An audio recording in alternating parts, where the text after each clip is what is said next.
خوش آمدید ناظرین ایک بار پھر پروگرام صبح ہدایت میں، اور اب بڑھتے ہیں جو اگلا سیگمنٹ ہے ہمارا چھوٹا عمل عظیم ثواب۔ جی ناظرین، آج میں نے آپ کو نماز کے بارے میں بہت سی چیزیں بتائیں، بہت سے فوائد بھی بتائے اس کے بارے میں۔ اس کے ساتھ ایک اور میں چیز بتانا بھی چاہ رہی ہوں جو اس سے بھی لنک رکھتی کہ اکثر ایسا ہوتا ہے کہ ہم جو صبح کی نماز ہے اسے قضا کر دیتے ہیں، موسٹلی جو لوگ ہیں قضا کر دیتے ہیں، اس کی ہم خود ہی ایک اپنے جواز و خود اپنے طور پہ بنا لیتے ہیں۔ کبھی سستی بھی آتی ہے، کاہلی بھی ہو رہی ہوتی ہے، اور کہہ دیتے ہیں کہ ہماری آنکھ نہیں کھلی ہو، یعنی اس طرح سے اپنے اس کو سیٹسفیکشن کے لیے بہت سے بہانے ہمارے پاس موجود ہوتے ہیں۔ تو لہٰذا اس چیز کے لیے بچنے کے لیے، ان تمام چیزوں سے بچنے کے لیے بھی ہمارے نبی صلی اللہ علیہ وسلم نے ایک بہترین چیز بتائی ہے کہ اگر آپ چاہتے ہیں کہ آپ صبح ٹائم پر اٹھ جائیں، اور اس کے ساتھ ساتھ یہ بھی ہے کہ آپ ٹائم کے اٹھنے کے ساتھ ساتھ آپ کو دوسرا اجر بھی ملے گا، تو وہ یہ ہے کہ سورۃ کہف کی آخری آیت آپ سوتے وقت جب پڑھ لیں گے تو جس وقت بھی آپ چاہیں گے کہ آپ کی آنکھ کھل جائے گی، آپ بیدار ہو جائیں گے، اور اس کے لیے مسجد الحرام میں ایک نور بچھایا جائے گا۔ مطلب جب یہ سورۃ کہف کی آخری آیت جب پڑھ کے سو جائیں گے، ایک تو فائدہ یہ ہوگا کہ آپ کی جو ہے آنکھ ٹائم پر کھل جائے گی، اور نماز کے وقت جس وقت جو بھی آپ کی نیتیں اٹھنا چاہتے ہیں اسی ٹائم پہ آپ کی آنکھ کھل جائے گی۔ اور دوسرے یہ کہ مسجد الحرام میں جو ایک نور بچھایا جاتا ہے جس میں فرشتے صبح تک آپ کے لیے استغفار کرتے ہیں۔ لیکن ایک چیز میں دو فائدے ہوئے، ایک تو آپ کی یہ ہے کہ جو ٹائم پہ آپ کی آنکھ کھل گئی اور ہمیں کوئی بہانہ نہیں ملا، اور یہ مدد بھی دے گی آپ کو ان بہانوں سے، ہیلوں سے، سستیوں سے، سب کچھ مدد دے گی، کیونکہ ہر چیز میں اگر ہم ان کی مدد چاہیں گے تو یقیناً یہ ہمارے لیے بہترین فائدہ ہوگا۔ اور اس کے ساتھ ساتھ یہ بھی ہوگا کہ آپ کے لیے ایک نور جو ہے وہ مسجد الحرام میں اتنی مقدس جگہ پہ جو ہے ایک نور بچھایا جاتا ہے، اور فرشتے جو ہیں آپ کے لیے استغفار کرتے ہیں، کب تک کے لیے؟ صبح تک کے لیے، جب تک کے لیے آپ کی آنکھ نہ کھل جائے۔ تو لہٰذا ہمیں جو نماز، جو قضا نماز کر لیتے ہیں، اس سے بچنے کے لیے خاص طور پہ صبح کی نماز، تو ضرور اس سے آپ فائدہ اٹھائیے۔ سورۃ کہف کی جو ہے آخری آیت ہے، اسے سوتے وقت آپ نے پڑھنا ہے۔ اس کے ساتھ ایک اور میں بہت ہی مجرب عمل آپ کو بتا رہی ہوں، مجربات میں سے یہ عمل ہے اور بہترین ہے، اور یہ دعائے یہ حاجت کے لیے ہے، اور یہ بہت زیادہ مجرب، بہت سے لوگوں نے اس کو آزمایا اور اس سے فائدہ اٹھایا ہے۔ اور وہ یہ ہے کہ آپ نے یہ 10 شب تک پڑھنا ہے، 10 شب تک پڑھنا ہے، مطلب 10 راتوں تک آپ کو اسے پڑھنا ہے۔ اور آپ کوشش یہ کریں کہ شب جمعہ سے شروع کر لیں، اگر یہ ممکن نہ ہو اور ایسی حاجات ہو تو آپ کسی وقت بھی سے شروع کر سکتی ہیں۔ اس میں یہ کہ اول آپ نے، جیسے کہ میں نے پہلے آپ کو بتایا تھا، کوئی عمل کرنے سے پہلے 2 رکعت نمازیں جو ہے وہ آپ نے شکرانہ پروردگار کی ادا کرنا ہے۔ وہ اس لیے کہ یہ بتانے کے لیے میرے رب کہ میں ہر حال میں تجھ سے راضی ہوں، خوش ہوں، اور تو نے جس حال میں مجھے رکھا ہے، یہ اس کا شکر ادا کریں کہ وہ رب اس چیز کو پسند کرتا ہے۔ جب آپ اپنی کوئی بھی خواہش، جب اپنی اس کی خوشنودی پہلے اس کو دیتی ہیں، اس کو خوش کرتی ہیں اس بات سے، شکر کے ساتھ، تو یقیناً جو ہے وہ رب پھر آپ کی اور متوجہ طریقے سے، جو پروردگار ویسے بھی سنتا ہے لیکن جب خوش کر دے تو یقیناً وہ چیزیں اور آگے نمایاں ہو جاتی ہیں، جو ہے وہ اس کی جو بات کا اثر بہت زیادہ ہو جاتا ہے۔ تو لہٰذا اس نماز کے بعد پھر آپ نے جو ہے 2 رکعت نماز حاجت پڑھنی ہے۔ وہ پڑھنے کے بعد آپ نے رو بقبلہ ہو کر 110 مرتبہ 110 ٹائمز جو ہے وہ درود پڑھنا ہے۔ 110 دفعہ 110 ٹائمز جو ہے وہ آپ نے درود پڑھنا ہے، کیونکہ یہ زکوٰۃ اس عمل کی ہے، مطلب یہ آپ نے اس عمل جو آپ نے کیا تو اس کی ایک زکوٰۃ تھی، وہ درود کی شکل میں جو تھی وہ آپ نے ادا کرنی ہے۔ 110 ٹائمز جو ہے آپ نے درود پڑھنا ہے، اور اس کے فوراً ہی بعد 1500 مرتبہ 1500 ٹائمز آپ نے کیا کرنا ہے؟ 1500 مرتبہ جو ہے یا علی پڑھنا ہے۔ 1500 مرتبہ 1500 ٹائمز جو ہے آپ نے یا علی پڑھنا ہے، اور جب یہ ختم ہو جائے تو 7 مرتبہ درود بھیجیں اور اپنا مقصد بیان کریں۔ یعنی کہ آپ نے جب یہ پہلے نماز پڑھی، پہلے آپ نے شکرانے کی پروردگار کی نماز پڑھی، پھر 2 رکعت نماز پڑھی، اور اس کے بعد آپ نے 110 مرتبہ 110 ٹائمز جو ہے وہ آپ نے درود کی تسبیح پڑھی، کیونکہ یہ ایک زکوٰۃ تھی اس عمل کی۔ اور اس کے بعد آپ نے 1500 مرتبہ 1500 ٹائمز جو ہے آپ نے درود پڑھا ہے، اور وہ درود جو ہے وہ صرف اس زکوٰۃ کا ایک طرح سے اس عمل کا زکوٰۃ ہے۔ اس کے بعد پھر آپ نے جو ہے وہ پڑھنے کے بعد 7 مرتبہ جو ہے آپ نے درود بھیجنا ہے۔ وہ بھیجنے کے بعد پھر آپ نے اپنا مقصد بیان کرنا ہے، یعنی جو آپ کی حاجت ہے وہ بیان کریں رو کے پروردگار سے، اور واسطہ دے کے محمد آل محمد۔ اس کے بعد جو ہے آپ نے 3 مرتبہ پھر درود بھیجنا ہے، درود پڑھیں، اور انشاءاللہ تعالیٰ یہ آپ 10 شب جمعہ کریں تو اول تو اس کے درمیان میں آپ کی مراد آ جائے گی، اور اگر کوئی اس میں پروردگار کی کوئی مصلحت ہے کوئی، اور یہ ہمیشہ ذہن میں رکھا کریے کہ جو حاجت ہو وہ آپ کی شرعی حاجات ہوں، کوئی ایسی حاجت نہ ہو جس سے جو پروردگار کو پسند نہیں ہے یا وہ آپ کے شرع میں اس حاجت کو جو ہے وہ نہیں شامل ہے، تو وہ پھر آپ کی جو ہے حاجت پوری نہیں ہوگی۔ اور یہ شرعی حاجات میں بھی اگر تھوڑا سا لیٹ ہو جاتے ہیں تو اس میں بھی پروردگار کی کوئی مصلحت ہوتی ہے، تو لہٰذا اول تو آپ کے 10 شب تک یہ اس میں آپ کی مراد آ جائے گی۔ اور اس کے ساتھ آپ نے یہ بھی ایک خاص خیال رکھنا ہے کہ جب آپ یہ عمل کر رہے ہوں تو دوران عمل مطلب یہ پڑھتے وقت آپ نے جو کسی سے بات نہیں کرنی ہے، اور خوشبو اس جگہ کو جس جگہ آپ یہ کریں ایک تو ٹائم کا خیال رکھیں، ٹائم پہ پڑھیں، اس چیز کو جو ہے ایک ٹائم مقرر کر رہے ہیں، شام میں رات میں نماز عشاء کے بعد ایک ٹائم مقرر کریں، اس ٹائم پہ پڑھیں، اور اس کے بعد اس جگہ کو پاک اور پاکیزہ جگہ پہ ہو۔ آپ یہ ضرور خیال رکھیں کہ وہ جگہ پاک اور پاکیزہ ہو، اور خوشبو لگائیں، اور جو ہے اس کے بعد جو اپنے قلب سے دل کی گہرائیوں سے جو ہے وہ پروردگار سے استغفار کریں، اور پھر اس کے بعد جو ہے یہ جو آپ نے جب عمل کریں گے تو انشاءاللہ تعالیٰ آپ کی جو حاجت ہے وہ بر آئے گی۔ جی بہت شکریہ سسٹر۔ جی ناظرین، تازہ ترین خبریں ہیں کرنٹ افیئرس ٹائم میں، اور بہت سی ابھی 5 منٹ پہلے یہ خبر تھی، نوابشاہ میں زلزلے کی اطلاعات ہیں، اور ابھی کراچی میں ایک اور ٹارگٹ کلنگ کا واقعہ پیش آیا ہے۔ جامعہ بنوریا کے معلم مولانا مسعود فائرنگ سے شہید کر دیے گئے ہیں، اور آپ مولانا مفتی نعیم کے داماد بھی تھے۔ تو یہ فرقہ وارانہ فساد کی بھی ایک سازش ہو سکتی۔ اس سے پہلے آپ جانتے ہیں علامہ علی اکبر کمیلی صاحب کو شہید کیا گیا، اور آج اہل سنت کے ایک عالم دین مولانا مسعود کو فائرنگ سے ابھی کچھ ہی دیر پہلے شہید کر دیا گیا ہے۔ بہت ہی افسوسناک اطلاعات ہیں کراچی میں، یہ پہلا واقعہ نہیں ہے، اس سے پہلے بھی فرقہ وارانہ طور پہ فساد پیدا کرنے کی کوشش ہوتی رہی ہے، اور اس میں دہشت گرد کامیاب بھی رہے ہیں۔ یہ کون لوگ ہیں کہ جو آپس میں ایک دن اطلاع آتی ہے کہ کوئی شیعہ رہنما یا شیعہ عالم دین قتل ہوا ہے، اور دوسری طرف پھر دوسرے دن یہ پتہ چلتا ہے کہ کوئی غیر شیعہ جو ہے وہ اس کو قتل کر دیا گیا ہے۔ تو اس کے پیچھے کون سے عناصر ہیں، کون سے لوگ ان کے پیچھے کار فرما ہیں، ان سب کا پتہ چلانا، ان سب کو اپنے انجام تک پہنچانا یہ حکومت کا کام ہے۔ لیکن بدنصیبی ہے کہ کراچی میں بہت سی وجوہات کی بنا پر وہاں پر قتل و غارت گری کا سلسلہ جاری ہے، اور پورا جو ایک آپریشن اور سوموٹو ایکشن، رینجرز، پولیس، فوج، سب کچھ وہاں پر موجود ہے، لیکن یہ امن و امان کا جو ایک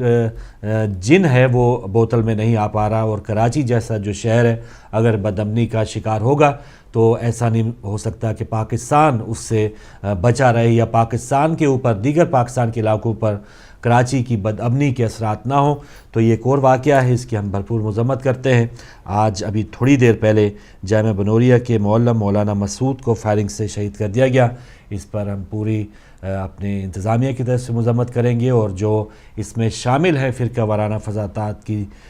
آڑ میں کچھ ایسا کام کرنا چاہتے ہیں تو ان کے نقاب جو ہٹانا ہے چہروں سے وہ یہ حکومت کا کام ہے۔ لیکن اگر ہم ان کو موقع نہیں دیں گے امن و امان کے حوالے سے، اور یہ اس پہ اب یہاں پر جو بہت سے ایسا اشتعال بھی پایا جائے گا، اور بہت سے ایسے معاملات آپ نے دیکھا ہے کہ اس سے آپ خیر ہم جو شیعہ مومنین اس پر واقف ہیں جانتے ہیں کہ جب بھی ٹارگٹ کلنگ ہوئی ہے اور آپ نے زائرین کی بسوں پہ حملے سنے ہیں، وہ جو دہشت گرد ہیں وہ دہشت گرد ہیں، اس کو کسی بھی فرقے سے ہم نے بہت سے ٹارگٹ کلنگ جو شیعہ کلنگ کے پروگرام کیے ہیں، اس پر کسی بھی دیگر جو فرقے کے لوگ ہیں یا کسی مکتب کے لوگ ہیں، کسی جامعہ کے لوگ ہیں، ان پر انگلی یا ان پر آواز نہیں بلند کی، کیونکہ ان کا جو دہشت گرد ہیں وہ نہ کسی جامعہ کے ہوتے ہیں نہ کسی فرقے کے ہوتے ہیں، بلکہ وہ انسان ہی نہیں ہوتے۔ تو ایسا اشتعال اگر دلانے کی کوشش دوسری طرف سے کوئی بھی کوشش کرے گا، اس کی بھی بھرپور مذمت ہونی چاہیے، اور جان اور مال کی حفاظت کرنا جہاں پر حکومت کا تو فرض ہے ہی ہے، تو وہاں پر ہی کچھ ایسے بااثر شخصیات کا بھی یہ ذمہ ہے، علماء کرام کا بھی یہ ذمہ داری ہے کہ ایسے مواقع پہ جو یہ قتل تو ہو گیا، شہادت ہوگی، اس کے بعد کے جو واقعات ہیں یا اس کا جو اشتعال بڑھانا، یہ بھی شاید کچھ عناصر چاہتے ہوں گے، کیونکہ ان کا اصل مقصد اس بندے کو مارنا تو ہوتا ہی ہوتا ہے، لیکن بعد میں جو فسادات کی ایک صورت پیدا کرنے کی کوشش کی جانی چاہیے، اس کو روکنا ہم سب کا فرض ہے، حکومت کا بھی فرض ہے اور دونوں اطراف کے علماء کرام کا بھی فرض ہے۔ تو یہ ضرور بالکل ذہن میں رہنا چاہیے دونوں اطراف میں کہ یہ کوئی جو سازش ہو رہی ہے، یہ کوئی تیسرا بندہ ہے، کوئی تیسرا فریق ہے، اس کا پتہ چلانا ہم سب کا فرض ہے، حکومت کا فرض ہے۔ اور جب ایسے لوگ جیل میں آ جاتے ہیں، جب پکڑے جاتے ہیں، تو اگر خدا کے لیے اگر یہ بھی کام ہو جائے، عدالتیں ایسا کام کرنا شروع کر دیں کہ بڑے بڑے دہشت گردوں کو سزائیں مل جائیں اور علامہ ساجد نقوی صاحب کا وہی بیان مجھے ذہن میں پھر آ رہا ہے کہ 1 مہینے میں اگر 5 دہشت گردوں کو پھانسی پر لٹکا دیا جائے اور ایسے لوگوں کو پیغام دیا جائے کہ آپ کا جو لوگوں کی جانیں لیتے ہیں آپ کا اس پاک سرزمین پہ رہنے کا کوئی حق نہیں ہے، اور اس کو قرار واقعی سزا دی جائے تو ایک واضح پیغام جائے گا، پھر یہ قتل و غارت گیری کا سلسلہ 1 مہینے کے اندر ہی رک سکتا ہے۔ لیکن پاکستان میں عرصہ دراز ہو گیا کسی بھی دہشت گرد کو ہم نے سزا ہوتے ہوئے نہیں دیکھا۔ تو یہ ایک تازہ ترین خبر تھی، افسوسناک خبر کراچی میں، اور اس سے پہلے علامہ علی اکبر کمیلی شہید کیے گئے، اور یہ ایک سازش ہے، انشاءاللہ مل کے اس کو ناکام بھی بنانا ہے۔ انٹرنیشنل خبروں میں سب سے پہلے آغاز کرتے ہیں کیونکہ پاکستان کے ایشوز پر ہم بات کرتے رہے ہیں۔ انٹرنیشنل خبروں میں شام میں 74 ممالک کے 12,000 دہشت گرد باغیوں کی مدد کر رہے ہیں، یہ اعداد و شمار پتہ چل رہے ہیں۔ تو یہ جو باغی ہیں یا جو انٹرنیشنلی ایک دہشت گردی کا ایک سلسلہ یا منصوبہ شام کی حکومت کو ختم کرنے کے لیے بنایا گیا، آپ نے دیکھ لیا کہ شام میں محض حکومت کو ختم کرنا ہی ہدف نہیں ہے دہشت گردوں کا، وہاں پر اہل بیت علیہ السلام کے جو مزارات ہیں ان کو نشانہ بنایا گیا، صحابہ کرام کے مزارات کو، ایون انبیاء کرام کے مزارات کو بھی عراق اور شام میں نشانہ بنایا جا رہا ہے۔ تو ان کا مقصد یہی ہے کہ تکفیریت اور جو ایک ایسا اسلام پھیلانا جس کا اصل اور ریل اسلام اور شریعت محمدی صلی اللہ علیہ وآلہ وسلم سے دور دور تک کوئی تعلق نہیں ہے۔ اگر آپ چرچ کو گرا دیں گے، مندر کو گرا دیں گے، غیر مسلم کو، اور وہ بھی اپنے انداز میں آپ نے جج کرنا ہے، یا جو آپ کو اپنا فرقہ یا اپنا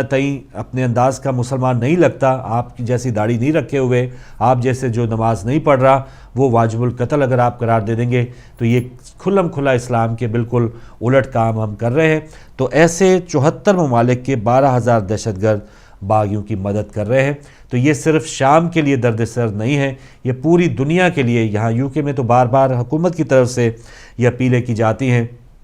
اور باقاعدہ اب پورا واچ لسٹ پہ ہیں یہ تمام لوگ کہ جو یہاں سے شام میں دہشت گردی کے لیے گئے، اور اس حکومت کو یہ بھی اب خطرات ہیں کہ وہاں سے جب لوگ واپس یہاں لوٹ کے آئیں گے تو یو کے یا برطانیہ میں بھی بدامنی کا سامان بنا سکتے ہیں۔ تو یہاں پر لوگوں کی کڑی نگرانی بھی ہو رہی ہے، اور ہم سب کا فرض بھی ہے کہ دنیا کے کسی بھی خطے میں ہم رہ رہے ہوں، اور اس خطے کے جو بھی عوام ہیں ان کی فلاح اور بہبود کے لیے جو بھی ہم کام کر سکتے ہیں، جو بھی ہیلپ کر سکتے ہیں امن و امان کو برقرار رکھنے کے لیے، وہ اپنا کردار ادا کریں۔ تو اگر کاش یہ ہمارے اب تو سپورٹ کی جاتی ہے بڑے بڑے ممالک کی طرف سے، سعودی عرب سب سے پیش ہے پورے اس خطے میں دہشت گردوں کے پھیلاؤ کے لیے، اور آپ کو ہمیں یہ سینیٹر کیری کا کہنا ہے، ہم سب کا کہنا نہیں ہے۔ سینیٹر کیری جو وزیر خارجہ امریکہ کے، ان کا یہ کچھ عرصہ پہلے جب شام پر حملے کی تیاریاں تھیں، ان کا کہنا تھا کہ سعودی عرب کے شاہ عبداللہ صاحب نے ان کو کھلی آفر کی تھی کہ آپ شام پر حملہ کریں، جتنے بھی اخراجات لگیں گے وہ سعودی عرب ادا کرے گا۔ تو یہ بالکل واضح اور کھلم کھلا ایک تصویر ہے سعودی حکومت کی کہ وہ کس انداز سے مسلمانوں کی ایک بہترین مملکت جہاں پر نبی کریم صلی اللہ علیہ وآلہ وسلم کا نزول ہوا، اس دھرتی سے جو بھی ذخائر اور جو بھی معدنی وسائل مل رہے ہیں، بجائے کہ وہ مسلمانوں کے اوپر، ان کی فلاح و بہبود کے اوپر خرچ کیے جائیں، الٹا مسلمانوں کے قتل و غارت گیری پر وہی پیسہ خرچ کیا جا رہا ہے۔ تو یہ چند لوگ جو بادشاہی نظام سعودی عرب میں ہے اور کچھ بادشاہی نظام پاکستان میں جو ہے، اس حوالے سے پاکستان میں آزادی مارچ، انقلاب مارچ جاری ہے۔ آتے کچھ اس کی خبروں کی طرف، اور پارلیمنٹ کا مشترکہ اجلاس بھی ہے، اور اس میں آج صبح اسحاق ڈار صاحب، خواجہ سعد رفیق اور خواجہ آصف نے اپنے اپنے خطابات کیے ہیں، اور بالکل انہوں نے وہی بات کی کہ جس انداز سے حکومت کا پہلے دن سے موقف ہے، استعفیٰ نہیں دینا، کرسی سے نہیں ہلنا، اور عوام جو ہے باہر جو وہ بھوکے ننگے ہیں، اور پتہ نہیں کیا کیا القابات ان بھوکے ننگے عوام کو دیے جا رہے ہیں۔ لیکن دوسری طرف طاہر القادری صاحب کا یہ کہنا ہے کہ انقلابی فتح یاب ہو کر عید گھر میں منائیں گے۔ تو یہ کیا ہونے والا ہے، اور کچھ دنوں میں، اب تو یہ 28واں دن ہے، جو ایک تاثر تھا کہ شاید 14 اگست کو لانگ مارچ اور یہ آزادی انقلاب مارچ نکلیں گے، اور یہ 15-16 اگست کو فوج آ جائے گی اور بالکل کام ختم ہو جائے گا، نواز شریف صاحب کو گرفتار کر لیا جائے گا۔ لیکن ابھی تک ویسا ہوا نہیں،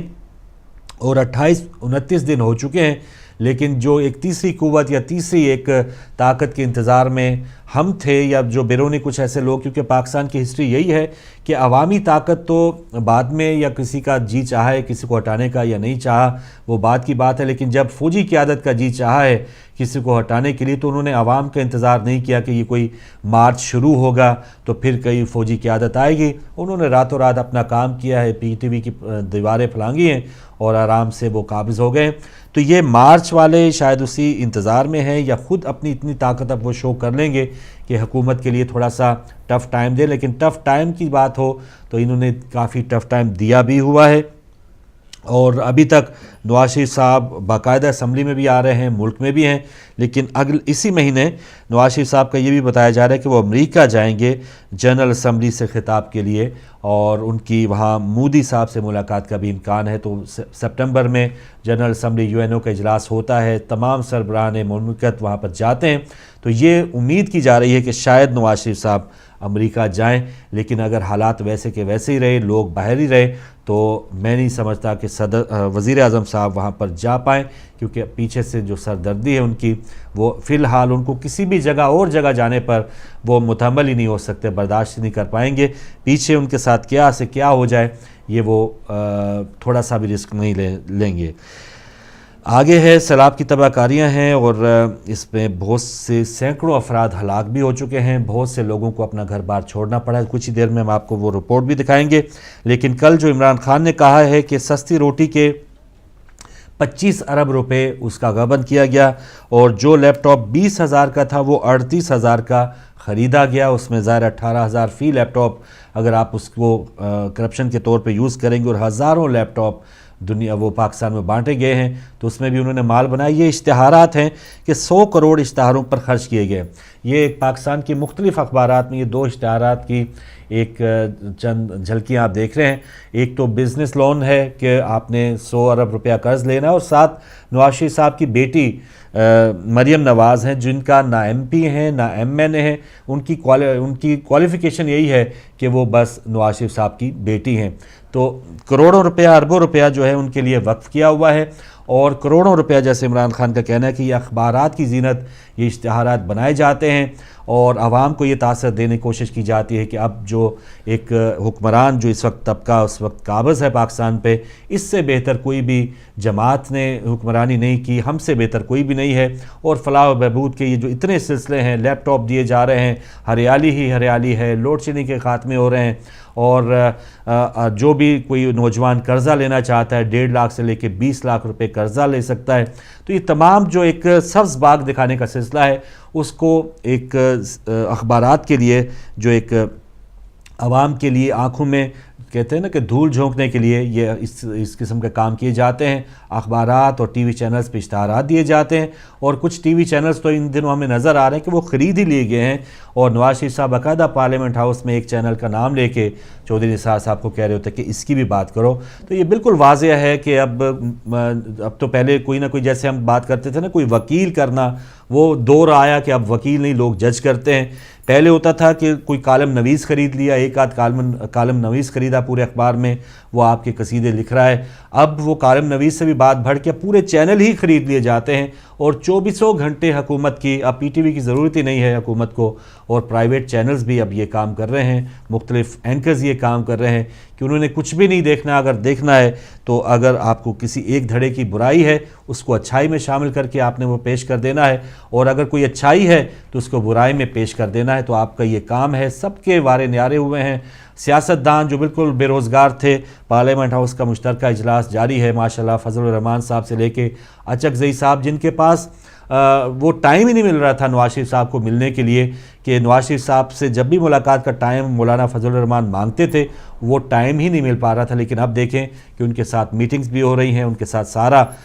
گیو اینڈ ٹیک بھی ہو رہا ہے. دوسری طرف اعجاز الحق صاحب بالکل کنارہ کش ہو گئے تھے، اب وہ بھی ان ہیں. تو بہت سے سیاستدانوں کا یہ فائدہ ہوا ہے. اور اب دیکھتے ہیں کہ آنے والے وقت میں یہ جو کہہ رہے ہیں کہ عید کے بعد، عید میں بھی مہینے سے بھی کم عرصہ رہ گیا ہے، عید سے پہلے کیا واقعی قربانی ہو پائے گی یا نہیں، اس پر آپ کی بھی رائے لیں گے. اور دوسری طرف ضرب عزم میں یہ اطلاع ہے کہ طیاروں کی بمباری سے 35 دہشت گرد مارے گئے ہیں. تو یہ بالکل ایک سمجھ آ رہی ہے ہمیں. 65 ہو گئے، ہمارے بھائی نے اپڈیٹ کیا ہے. تو یہ 65 دہشت گرد مارے گئے ہیں، اور یہ کام اگر کاش یہ پاکستان کی جو حکومت 11 مئی کے بعد بنی تھی بلکہ 4-5 جون کو نواز شریف صاحب نے حلف لیا تھا، اس کے بعد سے آپریشن ہو جاتا، یہ مذاکرات کا کھیل نہ رچایا جاتا، جس میں تحریک انصاف جو اس وقت آزادی مارچ کی بات کریں اس میں ان کا بھی بہت بڑا کردار تھا کہ عمران خان صاحب نے بھی اس وقت حکومت کا ساتھ دیا، اس میں وہ اس کے برابر کے شریک ہیں۔ اور اب ایک سوالیہ نشان یہ بھی آتا ہے کہ ٹھیک ہے آزادی مارچ اگر کامیاب ہوتا ہے تو کیا عمران خان جو طالبان کے اتنے بڑے حمایتی رہے ہیں وہ اسی حمایت کے اوپر ڈٹے رہیں گے، اور کیا پاک فوج کو یہ حکم دیں گے کہ جو بھی آپریشن جاری ہے اس کو بند کیا جائے، اور کیا وہ دوبارہ اسی بات کو دہرائیں گے کہ طالبان کو وزارت مذہبی امور دے دی جائے، طالبان کے جگہ جگہ دفاتر کھولے جائیں؟ تو یہ بہت سے ایسے تاریک پہلو بھی ہے تحریک انصاف میں، اور خاص طور پہ عمران خان صاحب کی جو پچھلا 1 سال گزرا ہے، لیکن جو پازیٹیوز ہیں وہ یہ ہے کہ اس وقت وہ غریبوں کی بات کر رہے ہیں اور عوامی نمائندوں کی بات کر رہے ہیں، ایک نظام کی بہتری کی بات کر رہے ہیں، تو یہ پازیٹیوز بھی ہیں، لیکن ان کے جو نیگیٹیوز ہیں اس حوالے سے بالکل آنکھیں بند کر لینا یہ بھی کوئی دانشمندی کی بات نہیں ہوگی۔ سندھ کے وزیر اعلیٰ صاحب کی بات کریں، ان کا کہنا ہے کہ 18 لاکھ کیوسک کا ریلا آ سکتا ہے، کچے کے علاقے جلد خالی کر لیے جائیں گے۔ اور یہ سیلاب ظاہر ہے کچھ تو بارشوں کی وجہ سے آتے ہیں، کچھ انڈیا سے پانی آتا ہے، لیکن کچھ جو بد انتظامی پاکستانی حکمرانوں کی ہے۔ اب یہ دیکھیں کہ ہر کوئی کرسی بچانے کے لیے اب بالکل ایک زبان ہے، بالکل یکتا ہیں، لیکن کیا جب بھی کوئی ڈیم کی بات کی جاتی ہے، خاص طور پہ کالا باغ ڈیم کی جب بھی بات کی جاتی ہے، اور ابھی بھی اگر کوئی اسمبلی میں کوئی کالا باغ یہ 2 لفظ بول دے تو دیکھیے گا کہ وہاں پر اینٹ سے اینٹ بجا دی جائے گی، لیکن ٹھیک ہے اگر کالا باغ ڈیم پہ چاروں صوبے متفق نہیں ہیں تو کوئی اور ڈیم تو بنایا جا سکتا ہے تاکہ جو سیلابی پانی ہے اس کو کہیں نہ کہیں روک ایک تو اس کا فائدہ اٹھایا جائے، اور جو بے گناہ لوگ مارے جاتے ہیں، ہر سال مارے جاتے ہیں، اور ہم نے کبھی کشمیر میں یہ سیلاب نہیں سنا تھا، اور بہت سے ایسے علاقوں میں سندھ میں سیلاب نہیں سنا تھا، سیالکوٹ میں بہت کم اگر ایسا سیلابی ریلا آتا تھا تو بہت کم دیہاتوں کو نقصان ہوتا، لیکن اب تو یہ کھلم کھلا یہ آپ یہ تصاویر دیکھ رہے ہیں، تو یہ بالکل ایسے علاقے بھی اب سیلاب کی نظر ہوتے ہیں، ہر سال ہوتے ہیں کہ جن کا دور دور سے پانی کا کوئی واسطہ ہی نہیں ہوتا تھا، لیکن جب کھلا پانی کہیں سے چھوڑ دیا جائے تو اس قسم کے واقعات روزانہ کے بنیادوں پہ ہر سال اگست اور سپٹمبر جو ہے وہ بہت ہی خطرناک ہوتے ہیں۔ تو آتے ہیں یہ جو اپنی اپنی کرسی بچانے کے لیے لگے ہیں، کاش یہ اس مقاصد کے لیے بھی اپنے آپ کو ایک کریں کہ پاکستان میں ترقی اور پاکستان میں ڈیموں کے حوالے سے کوئی نقطہ نظر ایک کریں تاکہ آئندہ کی جو نسلیں یا آئندہ کا جو پاکستان ہے وہ ان سیلابوں سے محفوظ رہے، لیکن نہیں، انہوں نے اپنی کرسی بچانے کے لیے بالکل ایک ہو جانا ہے، لیکن پاکستان کی فلاح و بہبود کے لیے انہوں نے ایک نہیں ہونا، دست و گریبان ہو جانا ہے۔ ابھی اسمبلی میں کسی ایک ممبر نے بھی کالا باغ ڈیم کا نام لیا تو پھر دیکھیے گا کہ وہاں پر اعتزاز احسن سے بھی بہت زیادہ غصہ بھی نظر آئے گا بہت سے لوگوں میں۔ تو یہ ایک تاریک پہلو ہے اور افسوسناک پہلو ہے کہ جس پر ہمارے لیڈروں کو سوچنا چاہیے۔ لیجیے ناظرین، بریک کا وقت ہے، لیکن اگر بریک سے پہلے ہم وہ سیلاب کی رپورٹ ہم دکھا پائیں اپنے ناظرین کو، اور اس کے بعد بریک کریں جیسے ہمارے پروڈیوسر صاحب کہتے ہیں، واپس آ کے ہم آپ کو سیلاب کی رپورٹ دکھائیں گے۔ اس وقت بریک کا وقت ہے، بریک کے بعد جو ہمارا ٹاپک بھی ہوگا عید سے پہلے قربانی، تو یہ اصل میں قربانی کون دے گا، حکمران دے گے یا عوام ہی دیتے رہیں گے، اس پر آپ کی بھی رائے لیں گے اس چھوٹی سی بریک کے بعد۔